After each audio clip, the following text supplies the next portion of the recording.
तो जो लोग कहते हैं हम हिंदी की सेवा कर रहे हैं, जो हिंदी के सेवक, भाषाओं को सेवक की ज़रूरत नहीं होती। तो हिंदी एक बहुत व्यापक भाषा है, लेकिन फिर भी वो एक बाज़ार की भाषा तो काफ़ी बन गई, हम्म, बनानी पड़ती है क्योंकि लोगों को माल बेचना है। हम्म। लेकिन आप देखेंगे कि वो विमर्श और संवाद की भाषा नहीं बन।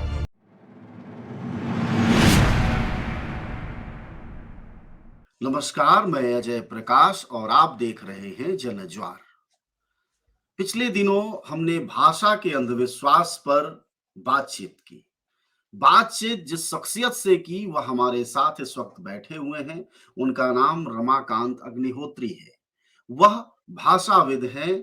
देश में भाषा के जानकारों में जिनका प्रमुख नाम है उनमें से एक है। जब हमने पहले एपिसोड में बातचीत की तो रमाकांत जी से हमारी बातचीत भाषा के अंधविश्वास, उसका मानवता और राजनीति से रिश्ते पर बात हुई। उसमें बहुत सारी बातें हुई, जिसमें संस्कृत को लेकर बातचीत हुई, दूसरी भारतीय भाषाओं को लेकर बातचीत हुई। इतना ही नहीं, संविधान प्रदत्त स्थितियों में राजभाषा की क्या स्थिति है, इस पर भी बातचीत हुई। रमाकांत जी, आपका स्वागत है फिर एक बार जनज्वार में। और हमारे पाठकों ने बेहद सराहा है और मांग की है कि इस बातचीत के सिलसिले को जारी रखा जाए। मेरा सवाल पाठकों की ओर से है, चूंकि हिंदी को लेकर भारत में एक विशेष तरह का आग्रह है, और जब आपने कहा कि हिंदी राष्ट्रभाषा नहीं है, तो बहुत सारे लोगों ने सवालिया निशान लगाया। हालांकि उसमें सुझाव भी आए कि नहीं, उन्होंने संदर्भों से बताया है। तो पहला सवाल सर आपसे यही कि राष्ट्रभाषा हिंदी को लेकर इतना व्यापक कंफ्यूजन कैसे बन गया, जबकि वह राजभाषा के रूप में संविधान प्रदत्त दर्जे में है? देखिए, पहले तो मैं थोड़ी माफ़ी चाहता हूँ क्योंकि पहला जो आपसे बातचीत हुई, जी, जी। उसमें समय की कमी रहते और सवालों बिल्कुल। की हुँ, अधिक होने की वजह से हुँ। कई बातों पे बहुत स्पष्टीकरण नहीं हो सका। वो शायद अभी भी नहीं होगा जी। और बातचीत की हाँ, बिल्कुल। आवश्यकता पड़ती रहेगी समय-समय पर। हुँ, हुँ।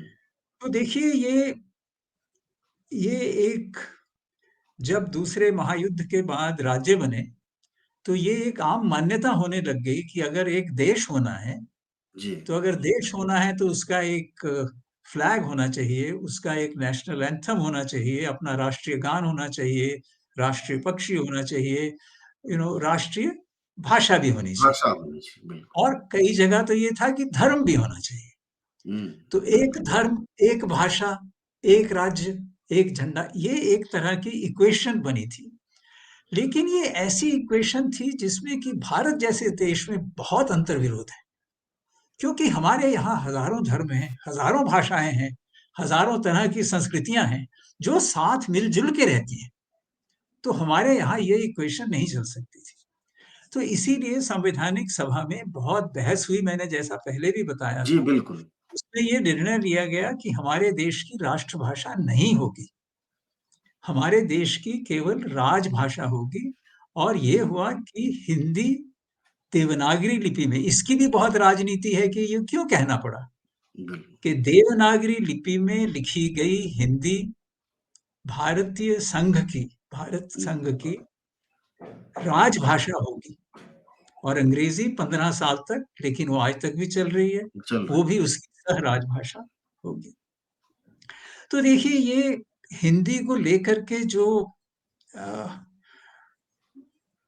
बहुत अधिक समाज में अ, एक बोलबाला है और एक इतनी गर्मा-गर्मी है, हुँ, उसका कारण ये है कि अ, एक पहचान लोग बनाना चाहते हैं, अलग बिल्कुल। से पहचान बनाना चाहते हैं। और मतलब वो राष्ट्र ख़ासकर की अब, पहचान भाषा की पहचान से बहुत जुड़ गई है। वही। हाँ, अब ये है कि नहीं, अब देखिए, साथ में धर्म का भी कंसोलिडेशन शुरू हुआ, हाँ, हिंदी, कि उनकी हिंदू, भी पहचान हो हिंदुस्तान। गई, राजनीति का कंसोलिडेशन शुरू हुआ। तो फिर हुँ, अब लगा कि अरे भई, भाषा को भी पकड़ो और एक भाषा शुरू करें। लेकिन देखिए, हिंदी के बारे में ये लोग समझते नहीं है कि हिंदी एक बहुत समृद्ध, बहुत व्यापक भाषा है, इसमें कोई शक नहीं। बिल्कुल। हिंदी, अगर आप 2011 के सेंसस को देखें, तो ये बताया गया है कि हिंदी लगभग 53 करोड़ लोगों की भाषा है। जी। लेकिन जब आप इसकी राजनीति में जाते हैं और जब आप इसके जो हिंदी के शुभ चिंतक हैं और जो हिंदी के नेता हैं और जो आप जब बाहर जाते हैं विदेशों में, तो जो लोग कहते हैं हम हिंदी की सेवा कर रहे हैं, जो हिंदी के सेवक, भाषाओं को सेवक की जरूरत नहीं होती है। नहीं पढ़ते। तो मेरी जो राजनीति है, अगर आप ये देखें कि ये 53 करोड़ लोगों को कहा जाता है कि ये, जिसको हिंदी हिंदी हार्टलैंड कहा भाषी। जाता जी। है, जिसमें कि उत्तर प्रदेश, मध्य प्रदेश, उत्तराखंड, छत्तीसगढ़, राजस्थान, हरियाणा, मध्य प्रदेश सब शामिल हैं, इनकी भाषा कहा जाता है। लेकिन अगर आप देखें तो इन सारे क्षेत्रों में हजारों भाषाएं बोली जाती हैं। बिल्कुल। कोई हिमाचल का बच्चा, कोई हरियाणा का बच्चा, कोई पंजाब का बच्चा हिंदी बोलते हुए उसका सोशलाइजेशन नहीं होता है। ये हिंदी वालों को समझना चाहिए, वो नहीं समझते हैं। मैं ये नहीं कह रहा हूं कि वो लोग हिंदी समझते नहीं है, वो हिंदी समझते हैं, लेकिन वो बाद में समझते हैं। बिल्कुल। तो ये आपको इस बात से भी स्पष्ट होगा कि जब सेंसस हुआ तो 53 करोड़ लोगों ने हिंदी नहीं भेजा, 32 करोड़ लोगों ने भेजा। 32 करोड़ ऐसे थे जिन्होंने हिंदी बोला कि हमारी मातृभाषा हिंदी है, हमारी पहली भाषा हिंदी है। लेकिन 21 करोड़ लोग ऐसे थे जिनकी भाषाएं अन्य भाषाएं थी। अन्य भाषाएं 2-3 नहीं अजय जी, जी। 56 लैंग्वेजेस। और अन्य 56 भाषा। लैंग्वेजेस ऐसी नहीं जिनके 100, 200, 400 स्पीकर्स हैं, या जी। वो भी नहीं जिनके 10,000 स्पीकर्स हैं, जिनको कि गवर्नमेंट ऑफ इंडिया या सेंसस भाषा मानता ही नहीं है, वो भी नहीं है। ये भाषाएं हैं अवधी, भोजपुरी, ब्रज, बुंदेली, ऐसी ऐसी भाषाएं जिनका कि बहुत बड़ा साहित्य। और इसमें राजस्थानी है, कांगड़ी है, मारवाड़ी है और मैथिली भी होती। पर मैथिली क्योंकि अब 8वीं सूची में आ गई है, तो हिम्मत नहीं है कि उसको इसके दायरे में अंतर्गत लाया गिन जाए। दे।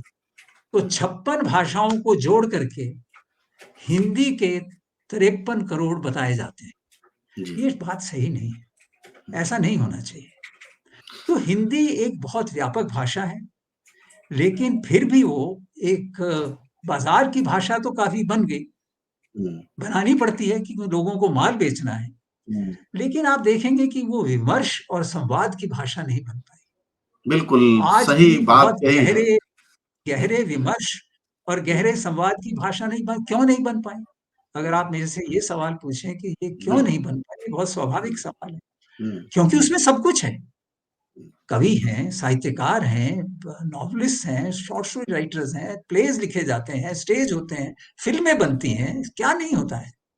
लेकिन फिर भी अगर आप कहें कि अच्छी आपको सामाजिक विज्ञान पे किताब चाहिए या आपको राजनीतिक उस पे किसी ऐतिहासिक विश्लेषण पे हिंदी में किताब चाहिए, तो आपको अधिक किताबें नहीं मिलती हैं। क्यों नहीं मिलती हैं? इसलिए नहीं मिलती हैं कि वो भाषा नहीं फलती-फूलती जो अपने दरवाजे बंद करती है। जी। अंग्रेजी क्यों फलती-फूलती है? क्योंकि ग्रीक हो, लैटिन हो, फ्रेंच हो, जर्मन हो, हिंदी हो, गुजराती हो, मराठी हो, वो सब अरबी हो, तुर्की हो, वो सबसे शब्द लेती जाती है, लेती तो इंग्लिश की डिक्शनरी रोज मोटी होती बढ़ जाती है। अगर आप हिंदी की डिक्शनरी देखें वास्तविक, जो लोग इस्तेमाल करते हैं, तो वो छोटी होती जाती है। क्योंकि हिंदी के शुभ चिंतकों ने, भारतवर्ष की भारतवर्ष के संसद ने, भारतवर्ष की न्यायपालिका ने, भारतवर्ष की एनसीईआरटी और एससीईआरटी ने ये कह दिया कि आप संस्कृत को छोड़ के अन्य भाषाओं से शब्द नहीं ले सकते। मतलब हिंदी जो है अपने दरवाजे इस बंद करना। घामड़पन, जैसे इसको अगर कहें सर, ये घामड़पन है एक तरह का। तो इस हाँ, ये देखिए घामड़पन, ना हाँ, तो इस कि घामड़पन का सामाजिकी क्या थी सर? क्या वजह, मतलब ये श्रेष्ठता बोध क्यों था? देखिए इसके पहलू ये हैं कि भाई अगर उर्दू वाले अपनी भाषा को फारसी की तरफ खींच रहे हैं, तो हम अपनी भाषा को संस्कृत की तरफ खींचेंगे। ऐसा नहीं है, ऐसा नहीं है। संविधान में ये लिखा हुआ है, संविधान में इस बात का प्रावधान है कि आप एक कंपोजिट कल्चर के लिए, भारतवर्ष के कंपोजिट कल्चर के चलते हिंदी में हिंदुस्तान की अन्य भाषाओं से, सारी भाषाओं से, उनसे मेल जोल करें, तो लेकिन सर, संस्कृत को भी देखें। अगर आपकी बात को मैं अगर इस तरह कहूं कि सांस्कृतिक कट्टरता जो थी हमारी, उसने हमारे भाषा के विकास में बड़ा रोड़े का रोल अदा किया, तो क्या ये ठीक होगा? जी। अब लगाया है, जी। अब लगाया है। जब तक देखिए 50s तक, 60s तक भी, जब हम लोग स्कूल कॉलेज जाते थे, जी। तब भी हिंदुस्तानी, हिंदी, उर्दू को ऐसे काटा हुआ नहीं था। अब आपको कटे हुए टुकड़े मिल जाएंगे, आप कहीं भी उठा के देख लीजिए, लेखन में, किताबों में, अखबारों में, लोगों की स्पीच में, जो भाषण देते हैं लोग, उसमें आपको बोल जी। जाएंगे यार ये कुछ संस्कृत की तरफ है, ये कुछ उर्दू की तरफ जा रहे हैं, ये ठीक बढ़िया हिंदुस्तानी में बात कर रहे हैं। ऐसे टुकड़े नहीं थे। हम जैसे ही सूर और महादेवी वर्मा को पढ़ते थे, निराला को पढ़ते थे, उसके जी। साथ ही फैज और गालिब को पढ़ते थे, बिल्कुल। और उतने ही मजे से पढ़ते थे। आज वो बात नहीं है। बिल्कुल। तो ये मुझे लगता है कि बहुत बड़ी विडंबना है इस देश की, और कि इसी ने इतनी, विमर्श की भाषा बनने में रोड़ा अटकाया फिर। बिल्कुल। आप ये देखिए ना, एक और राजनीति की बात बताऊं, कि जब सेंसस की, मैं आपको ये तथ्य बता रहा हूं, जी। 2011 के, 2011 के तथ्य, जी। 19,570, मतलब 20,000 मातृभाषाएं आई वापस। 1961 में 1652 गिनी गई। ये इतना बहुभाषी देश है, उसको छोटा करते करते करते करते सेंसस ऑफिस ने क्या किया कि 22 तो भाई हो गई, 22 तो आपके 8वीं सूची में दी गई अनुसूची है। में शामिल है। बिल्कुल। हाँ, 8वीं सूची के बारे में भी कभी चर्चा करेंगे, उसके बारे में भी बड़े दुराग्रह हैं लोग, लेकिन खैर 22 तो वो हो गई, उसकी गिनती करेंगे। और सारी 20,000 भाषाओं में से उन्होंने 99 और छांटी कि 121 भाषाएं हैं भारत की, बाकी बाकी की नहीं है। गिनती करके दिखाई है उन्होंने, लेकिन उनको, मतलब उनकी कहाँ कदर पड़ेगी, कहाँ हमारा भाषागत विकास होगा, जबकि ये पूरी तरह से माना जाता है कि जितना विकास हमारे ज्ञान का, हमारी बुद्धि का, हमारी भाषा के माध्यम से हो सकता है, वो किसी दूसरी भाषा के माध्यम से नहीं हो सकता है। कई बार तो मुझे लगता है कि हिंदी हमसे, हमारे लिए अंग्रेजी से भी अधिक एक कहीं चेतावनी देने वाली अवस्था हो रही है। मुझे लगता है इस पे काफी ध्यान देना चाहिए। सर, एक चीज और, चूंकि हम आपने बातचीत की तो थोड़ा एक और प्रश्न की, विमर्श की भाषा न बन पाने का कारण एक तो दूसरी भाषाओं की जो विविधता थी और जो एक तालमेल था और जो संसर्ग जिसको कहते हैं, वो नहीं हुआ या नहीं होने दिया गया, जो भी वजहें रही आपने बताई। दूसरी बात ये कि क्या हिंदी को विमर्श की भाषा अगर बनाना हो तो उसके लिए क्या तौर तरीका होना चाहिए, क्योंकि बड़ी संख्या में लोग हिंदी पाठक पढ़ रहे हैं, लेकिन विमर्श की भाषा में वो नहीं। अभी भी भारत में विमर्श की भाषा अंग्रेजी बनी हुई है या कुछ एक लैंग्वेज अपने सीमाओं और दायरे में बने हुए। देखिए, ये बात अगर आप थोड़े से गहराई से सोचें, तो आप बांग्ला के बारे में, मलयालम के बारे में, तेलुगु, तमिल के बारे में ये बात नहीं कह सकते। वहां वो विमर्श की भाषाएं हैं। मराठी विमर्श की भाषा है, बांग्ला विमर्श की भाषा आज भी है, पहले भी थी, आज भी है। ठीक है। तो मेरा एक ही आपसे अनुग्रह है कि आप ये बात लोगों तक पहुंचाएं कि अगर जो लोग अपने आप को हिंदी वाला कहते हैं, जो अपने आप को हिंदी का नायक समझते हैं, और जो ये कहते हैं कि हम हिंदी के शुभ चिंतक हैं, हम हिंदी की सेवा कर रहे हैं, और हिंदी को हम अधिक से अधिक शुद्ध बनाना चाहते हैं, और उसको वो समेट के रखना चाहते हैं, वो उसको खुला छोड़। देखिए, मैं आपको बिना किसी शक के ये बात कह सकता हूं कि अगर उसको छोड़ दिया होता, संविधान में भी ये प्रोविजन है, वो भी अगर ना होता कि हिंदी की खास रक्षा की जाए, तो आज तक हिंदी भारतवर्ष की संपर्क भाषा बन गई होती, निश्चित रूप से संपर्क भाषा बन गई होती। अभी तक नहीं बनी है। ये लोगों को वहम है कि हम तमिलनाडु के गांव में जाएंगे और हिंदी में बात करेंगे, ये वहम है, नहीं है ऐसा। कि हम नागालैंड के गांव में जाएंगे और वहां हिंदी में बात करेंगे तो काम चल जाएगा, नहीं चलेगा। सर, अगर आपने ये जो समझदारी है कि तमिलनाडु के गांव में हिंदी बोलेंगे, नागालैंड में बोलेंगे, वो तो दूर है, पंजाब में भी नहीं बोल पाते। इस समझदारी को भाषा के विमर्श में क्या कहा जाता है? क्योंकि ये समझदारी आजकल जब से नई सरकार बनी है 2014 से, उसमें ये बहुत ही नेता अक्सर बोलते रहते हैं, उनके समर्थक बोलते रहते हैं। जी, तो इसको नहीं भाषा देखिए विमर्श में क्या कहते हैं, इस मानसिकता को? भाई, ये शुद्धिकरण को लेकर के एक जड़ता है, जी, और एक अपनी आइडेंटिटी बनाने के लिए एक ऐसा विफल प्रयास है जो कि एक भाषा को और भाषा बोलने वालों को भी एक गड्ढे में गिराता है। बिल्कुल इसमें कोई शक नहीं है। जी, और मुझे लगता है कि इसके लिए कोई तो पता नहीं कब कैसे अ, इस जंजाल से बाहर निकलेंगे। लेकिन ये हम लोगों के जो सामाजिक भाषा विज्ञान जो मैं करता हूँ, उनके उनके लिए ये बहुत साफ है कि जब तक आम आदमी की जुबान में कविता कहानी नहीं लिखी जाएगी, जब तक आम आदमी के लिए अ, ये खुलापन नहीं होगा कि वो अपनी भाषा के शब्द उसमें डाल सके और लोग उनको पढ़ें। अब देखिए ना, आप विश्वनाथ रेणु को पढ़ें, तो वो इतनी संस्कृताइज्ड भाषा में तो नहीं लिखा हुआ है ना।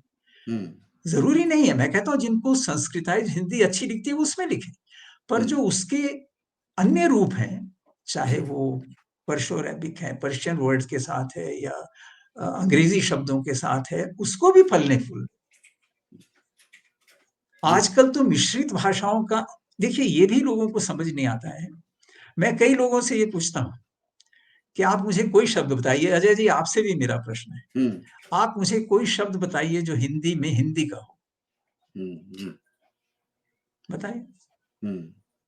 यही सवाल मैं अंग्रेजी से पूछता हूँ, अंग्रेजी में अंग्रेजी का कोई शब्द, अरे हर शब्द कहीं ना कहीं से किसी ना किसी रूप से आता है, ऐसा नहीं होता है। अधिकतर शब्द अब आजकल आजकल की हिंदी में अधिकतर संस्कृत के होंगे, क्योंकि उनको संस्कृताइज कर दिया गया है। मुझे अपने समय में पेड़ भी पता था, वृक्ष भी पता था, दरख्त भी पता था, तरु भी पता था, जी, ट्री भी पता था। ठीक, आज बच्चों को ट्री पता है और पेड़ पता है। तरु तो नहीं पता है, पेड़ भी नहीं पता, दरख्त तो पता ही नहीं है। पता है ये नहीं। तो मैं सबके लिए कह सकता हूँ, जितने बच्चे कोई सुन रहे हो बता दें मुझे कि दरख्त क्या होता है।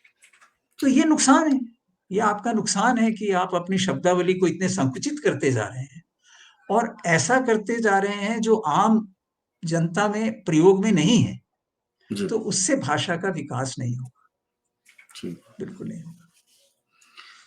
शुक्रिया सर आज की बातचीत के लिए। और हम लोग आज बात कर रहे थे कि भाषा जो है वह विमर्श की भाषा हिंदी क्यों नहीं बन पा रही है, जबकि बाजार की बहुत बड़ी भाषा के तौर पर स्थापित है। उसमें बहुत सारी बातें रमाकांत जी ने कही जो अलग-अलग पहलू हैं। हम आप पाठकों, दर्शकों से यह ज़रूर चाहेंगे कि आप लोग नए सवाल भी भेजें कि और भाषा के किन पहलुओं पर आप सब जानकारी चाहते हैं। रमाकांत जी उन सवालों के भी जवाब देंगे और भाषा के नए क्षेत्र में, क्योंकि भाषा का समाज से और समाज का राजनीति से, राजनीति का अर्थशास्त्र से और अर्थशास्त्र का देश के विकास से बहुत तगड़ा रिश्ता है। उस पूरे रिश्ते का ताना-बाना हमारी जुबान, हमारी भाषा, हमारी शैली लेकर आती है। और एक बात जो आज बातचीत में निखर कर आई है वो ये कि हमारा जो सांस्कृतिक कट्टरता मैं कह रहा था, लेकिन रमाकांत जी इसको संकुचित करना कह रहे थे कि भाषा का जो संकुचन होगा, उससे हमारा नुकसान हुआ है। अन्यथा आज़ादी के बाद कम से कम हिंदी संप्रेषण की भाषा, बोलचाल की भाषा व्यापक स्तर पर, राष्ट्रीय स्तर पर हो पाती, संभव है विमर्श की भी भाषा हो जाती। लेकिन संकुचन ने, भाषा के संकुचन और शुद्धता ने हमें यहाँ लाके खड़ा किया है कि आज भी हमें अंग्रेजी की तरफ देखना पड़ता मेरा आपके दर्शकों से ये संदेश है उनके लिए कि अ, वो जितने अधिक सवाल पूछेंगे, जितना है। अधिक पैना जी, इसकी आलोचना करेंगे, मेरी जी, बातों की आलोचना करेंगे और उस पे सवाल उठाएंगे, उतना ही अधिक सार्थक आगे का सिलसिला होगा बातचीत का। धन्यवाद।